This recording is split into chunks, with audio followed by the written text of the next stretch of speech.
girls, and welcome back to Miss Allen's channel. Today is Tuesday, June 9th, 2020. Today is our day for Rainbow Day. So Miss Allen has worn her rainbow t-shirt. I'm challenging you guys to find as many rainbow colors or clothes that you can wear today. Today is our day for Rainbow Day. If not, you can always just draw a rainbow. And speaking of drawing, today we're going to draw a picture of your favorite ocean animal. I'm going to start thinking.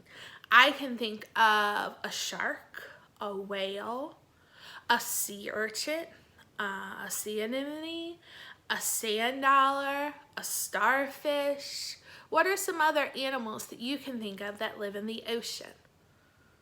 An octopus. Well, I'm thinking of one of my favorites, and it's one that we haven't said yet. Miss Allen's favorite ocean animal is an octopus. So, not an octopus, I'm sorry, a jellyfish. A jellyfish. Miss Allen's favorite animal in the ocean is a jellyfish. I just think they're always really cool looking. So today, I'm going to draw a picture of a jellyfish. In fact, I'm going to draw a whole family of jellyfish on my paper. So, I'm going to move you guys